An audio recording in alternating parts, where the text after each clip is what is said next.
उम,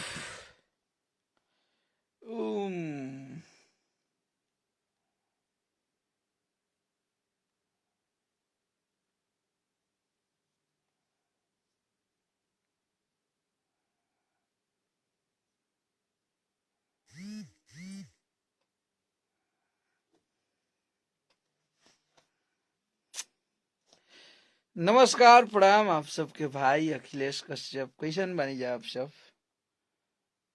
और उम्मीद करतानी कि आप सब बहुत अच्छा हो खब जा।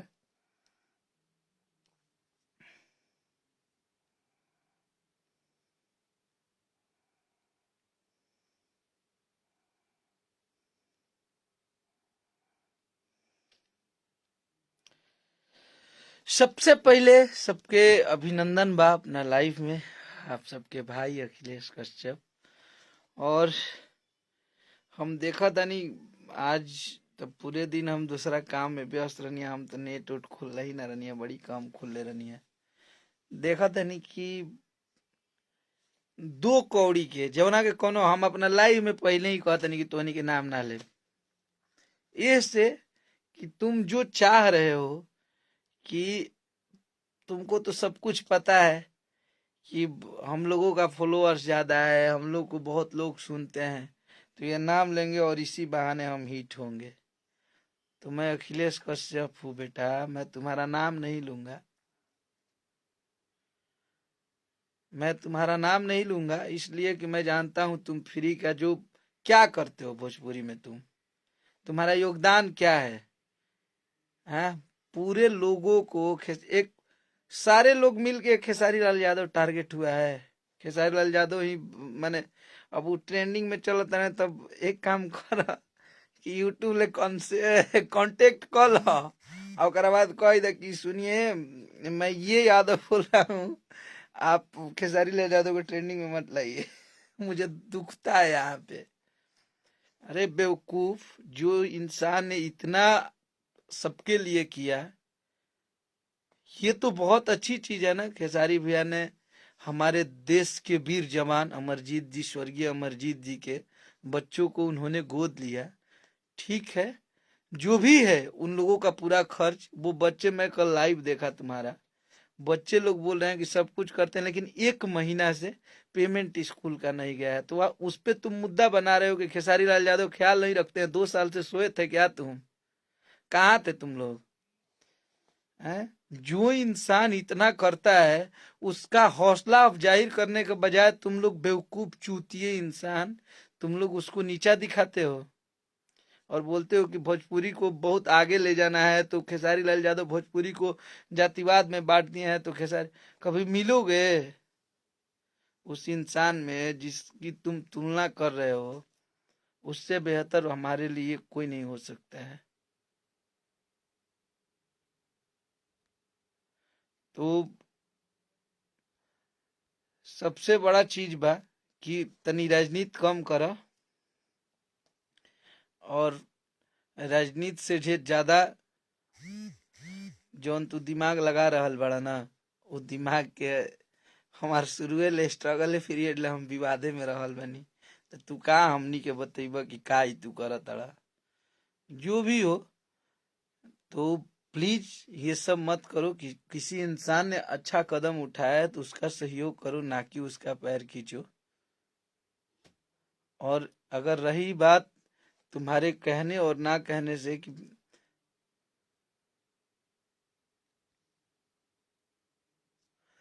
तो सबसे बड़ा चीज बा कि खेसारी भैया सब खाती समाज में या तो कहीं बाढ़ आइल बा, चाहे अभी आप सब हाल फिलहाल में देखनी है जा बेतियां जौन की एक पीड़िता के साथे गैंग रेप भइल रहा भैया, में हमनी के राजीव भैया, हमनी की टीम मेंबर राजीव भैया जाके वहां सब कुछ सेटलमेंट किए, सब जितना हो सकता है सहयोग किए। कम से कम इतना भी तो करो, उसके बाद तुम लोग बोलना है। कम से कम कुछ कर लो उसके बाद। अगर ये सारी खामियां, तुम अच्छाई करो ना, दूसरी की खामियां क्या दिखा रहे हो? कुछ तनीमन चीज कर लो, ओकर बाद फिर बोले लायक हो जा। पहले आप अपने आप के बोले लायक कर लो, ओकर बाद फिर तू ये सब करिया लाइव आके। और लाइव तहरे ना आवेला लाइव एजा जितना लोग बने खेसारी लाल यादव के टीम में, सब लोग लाइव के एगो अलग ही मास्टरे ह। सबके अलग अलग तरीका के रूप बा, लुक बा, तेवर बा, सब कोई अपना अपना अलग अलग अंदाज में लाइव आवेला। तो बाबू, अगर हम लोग सही रास्ते पे हैं और सच्चाई पे हैं तो हम लोगों को कोई फर्क नहीं पड़ता है। और हम लोग कभी किसी से ना, हमनी के केहू से कंपटीशन बा, ना हमनी के केहू से द्वेष बा। हम लोग अपना काम करते हैं। हमनी के अगर केहू पे भरोसा बा तो भगवान जी हमनी के देख रहल बा, जी हमनी के सुन रहल बा। लाखों लोग गाड़ी देते रह जाता, अखिलेश कश्यप खेसारी लाल यादव जातिवाद कर दिया तो अखिलेश कश्यप ये कर दिया। अब बाजता अखिलेश कश्यप के गीत, खेसारी लाल यादव के गीत। तो मतलब ये नहीं रखता है कि आपके विरोध कौन कर रहे हैं, मतलब ये रखता है कि आपको जानता प्यार दे रही है, तब 72 मिलियन गईल बा 2 रुपया। मतलब ये नहीं रखता है कि मेरा विरोध कितने लोगों ने किया है। हमको जनता ने प्यार दिया है, हमको पब्लिक ने प्यार दिया है, तब 7.5 करोड़ गईल बा। वो जनता प्रमोशन, लोग सुनले बने ओकरा के, वो कौन एड प्रमोशन ना हो। तो हद में रहो, अपनी औकात में रहो तो अच्छा लगेगा। और ये लाइन में हम तो चाहबे ना करीला कि अब विवाद हो। हम लोग सोचते हैं कि मेहनत करके और अपना गाना हम लोग का बजता है, कोई बात नहीं है। लेकिन अब तू एकरा के इशू बनैले बाड़े बहुत ज्यादा। कभी ये चीज के इशू तो कभी एम्स में जाके लाइव आना, तो कभी यहाँ जाके, कभी वहां जाके, कभी इनका, कभी पवन भैया का तारीफ करते हो, कभी पवन भैया का बुराई करते हो, कभी खेसारी भैया का तारीफ करते हो, कभी बुराई करते हो, सबको लड़वा के है। तब ज्यादा काबिल बनला से, बहुत तेज बनला से बहुत तेज ना हो जीवा। और ऐसे तू कुछ कर ना, ऐसे नामो होई तो तू का करब। ठीक बा, तू जौन ड्रामा लगैले बाड़ा जौन ये फेमस होके खाती, तो एकर कोनो मुद्दे नहीं खे, एकर कोनो बातें नहीं खे। तू का कर सकेला, तारा के 10 लोग जानिए गईले। तू अगर खेसारी लाल यादव, जाहिर सी बात है, कोई भी खेसारी लाल यादव के विरोध में बोलेगा तो कम से कम, और कोई नहीं लेकिन उनके जो चाहने वाले हैं वो तो देखेंगे ही। तो ना तू गीत गावेला, ना तारा गावे आवेला, ना तारा बजा तो तू काहे खाती कुल करतड़ा। अर्जुन मेरा भाई, मेरा शेर, मेरा जान, लव यू मेरा भाई अर्जुन, बहुत प्यार करते हैं तुमको। रवि वर्मा मेरा भाई, बक्सर कलाकार संघ डाव। रवि मेरा भाई है, रवि वर्मा, लव यू रवि, जो मेरे होम टाउन बक्सर से और मुझे बहुत मोहब्बत करता है। देखा, सबसे बड़ा चीज बा कि ना कि कभी हमके खेसारी भैया हमरा के खाए के पैसा देता है, चाहे हमके कुछ करता है, लेकिन व्यक्तित्व तो होता है इंसान का। हमारे और आपके मरने के बाद कुछ नहीं जाएगा, लोग यही बोलेंगे कि कैसा इंसान था। कम से कम इस धरती पे अगर कोई भी आया है, केहू आइल बाय एवरीथिंग, तो ऐसा मत कह के चीजा चल जाए कि लोग तहार, इंसान को वैसा होना चाहिए ना कि आपकी कमियों को लोग महसूस करे, आपकी कमियों को लोग हमेशा महसूस करे।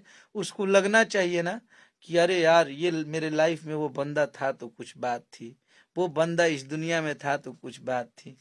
लाइफ को इस तरह से एंजॉय करना चाहिए, अपने लाइफ को इस तरह से ढालना चाहिए। और मुझे लगता है कि खेसारी लाल यादव से बेटर इस भोजपुरी इंडस्ट्री के लिए और कोई नहीं हो सकता है। उसका विरोध ठीक है जो भी, लेकिन करता कौन है इतना? वो हमेशा दूसरे के लिए सोचना, दूसरों को करना, इतना कौन करता है? इतना किसकी औकात है करने की? सारे लोग पैसा कमाते हैं, सारे लोग जो भी हो, लेकिन उस इंसान को तुम गाली दे रहे हो यार। जिस इंसान ने, मुझे लगता है कि उसने बताया कि भोजपुरी के सुपरस्टारों को भी मदद करना चाहिए लोगों को, उसने ही ये बताया था, तब ये तुम चमचाई कर रहे हो। उसने बताया भोजपुरी को कि गरीबों को खाना देना चाहिए, गरीबों को दुख में शामिल होना चाहिए, बाढ़ पीड़ितों, बाढ़ आया है जहाँ पे, बाढ़ पीड़ितों के पास जाना चाहिए, किसी किसी दुखदाई इंसान है जो हॉस्पिटल में, उसको दवाई इलाज करवाना चाहिए। उसने ये बताया तुम लोगों को, इससे पहले ये नहीं होता था।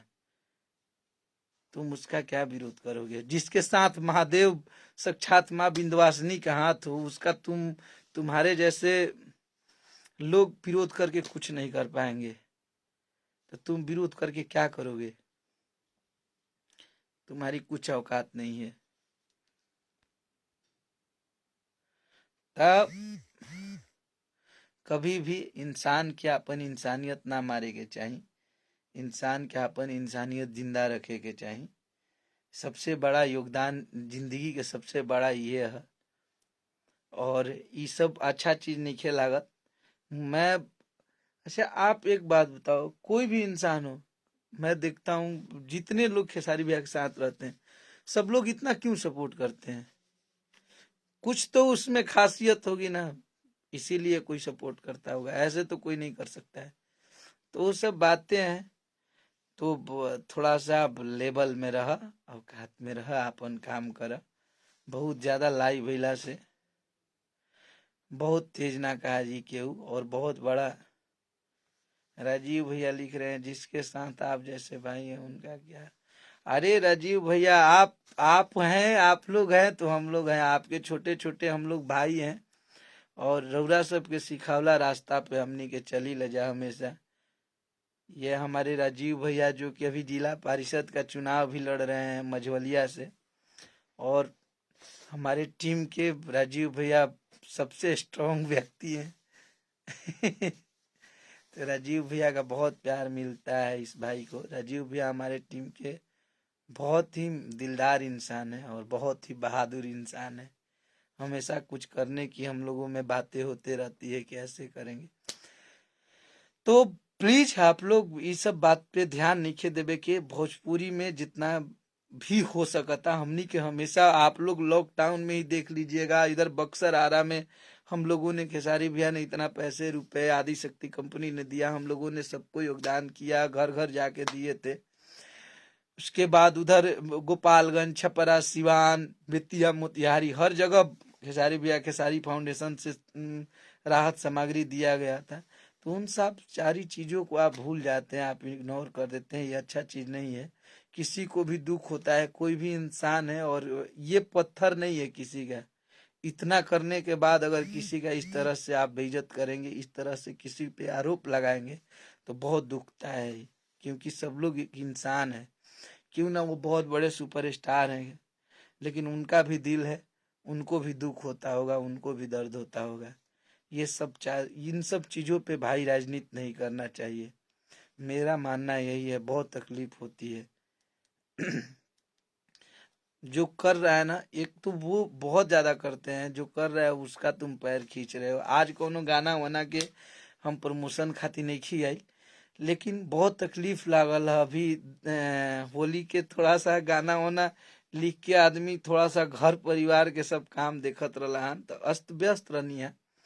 बहुत ज्यादा नेट पे टाइम ना, ऐसे टाइमली आप सबके वीडियो भी हम ना बना के दे पावत रही, चाहे फेसबुक पे भी अपडेट ना रही। लेकिन आज 3-4 दिन बाद फ्री भइला के बाद आज देखनी है तो बहुत बुरा लागल है। और हम लोग जब तक हमारे जैसे भाई हैं, खेसारी भैया आप कभी कमजोर नहीं होंगे, आपका ये सब भाई है ना, देख लेगा। आप बिंदास रहिए, मस्त रहिए ऐसे ही। हमनी के ऐसे ही सबके खातिर जिया तानी जा, सबके समाज खातिर काम करी ल जा। आप सब बस ऐसे ही आशीर्वाद प्यार दीजा। फ्री के हुई ठोके के वो नया तरीका लाइव हो गइल बा, तो केहू के आवे के बा, केहू के कुछ करे के बा। बहुत जल्द जेल में होगा वो, हम जानता नहीं भैया।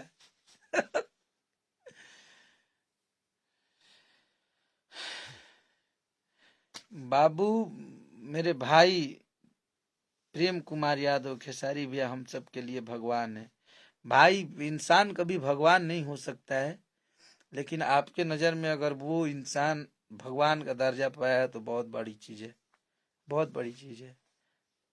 धन्यवाद है आपको मेरे भाई। आशीष राजीव, लव यू मेरे भाई। गौरव सिंह,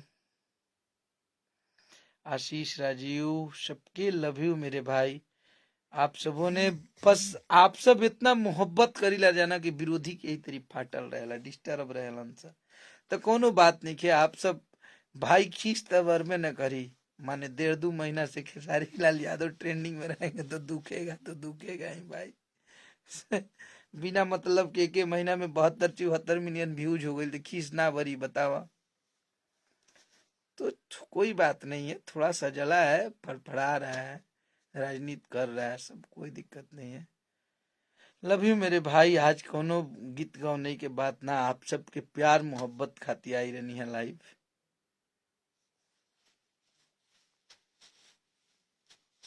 आप सब ऐसे ही आशीर्वाद प्यार दी जा, आप सब ऐसे ही मोहब्बत करत रही जा अपना भाई के। मैं भी आपका फैन हूँ भैया अर्जुन यादव यार, मैं आपका फैन हूँ अर्जुन जी। अर्जुन मेरा भाई, मेरा सिरा।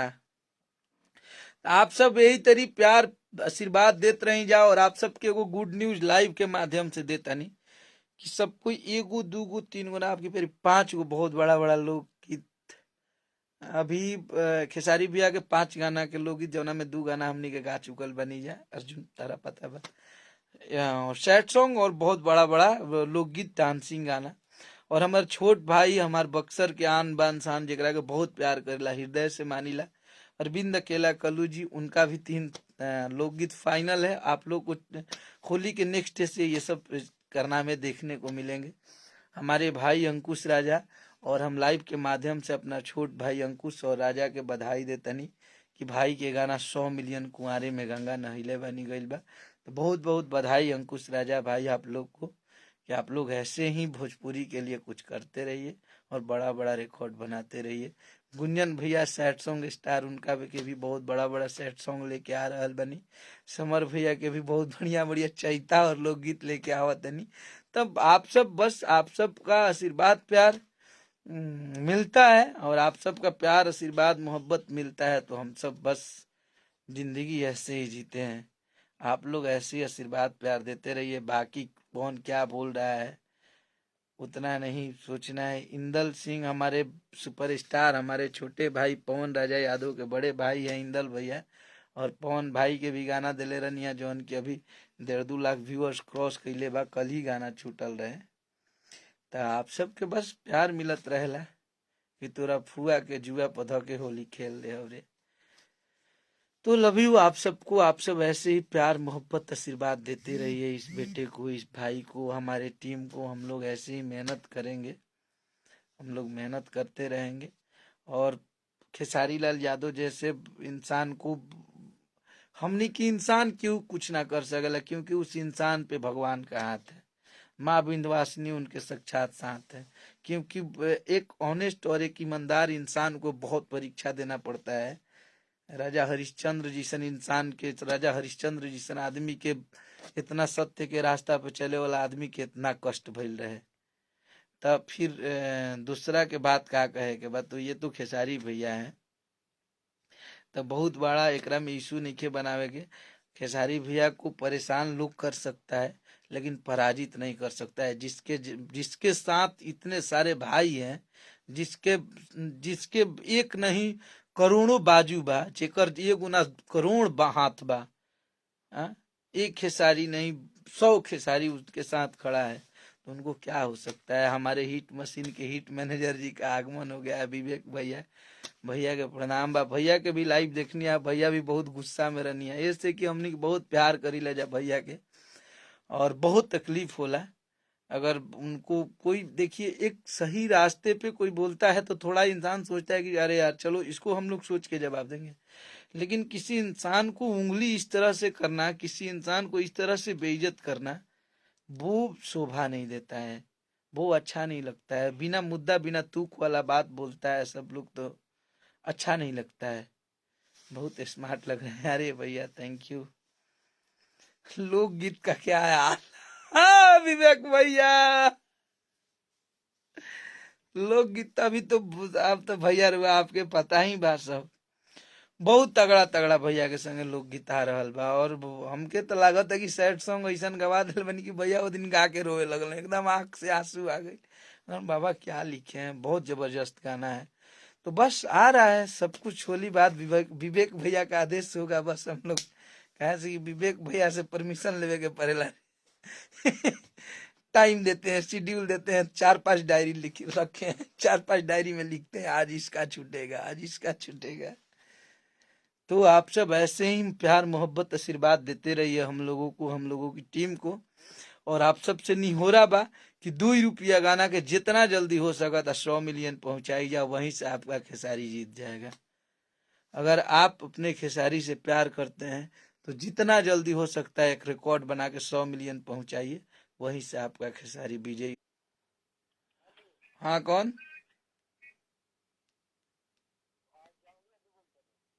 ठीक बा, 2 मिनट बात करिए भाई, रुका। तो आप सब ऐसे ही आशीर्वाद प्यार देते रहिए अपने भाई को। बाकी सब कुछ हर हर महादेव का देवे के बाद हमनी के महादेव भक्त हैं ये। और बहुत बहुत बढ़िया वीडियो क्वालिटी कैसा होगा? वीडियो क्वालिटी बिल्कुल बढ़िया होगा भाई, बहुत बढ़िया हुई। पवन भैया का सॉन्ग कब आएगा? भाई बिल्कुल आई, पवन भैया के संगे भी आई। पवन भैया के हमनी के पूरा भोजपुरी समाज के बड़का भैया हमें, तो हमनी के कोनो भैया से द्वेष थोड़े बा। हैंडसम लग रहे हैं बाबा। अरे हम तो हैंडसम बचपने के आई, लेकिन ये घड़ी थोड़ा सा अभी होलिया होलिया खत्म हो गई बनी। लेकिन विवेक भैया बहुत ज्यादा स्मार्ट लगते हैं। आप सब भैया को सपोर्ट कीजिए और आप सब 100 मिलियन 2 रुपया को पहुंचाइए, वहीं से आपका खेसारी जीतेगा। ये बात आप लोग याद रखिएगा, जितने लोग लाइव देख रहे हैं और खेसारी भैया के जितना लोग सपोर्ट करेला, सब लोग से प्लीज यही बात है कि आप लोग 2 रुपया गाना को इतना प्यार दीजिए, आप सब इतना आशीर्वाद दीजिए, वही सब कुछ है। तो आप सब के लिए इतना के लिए शुभ रात्रि। आप सब सूत जाइए, बहुत रात हो गई बा, क्योंकि 11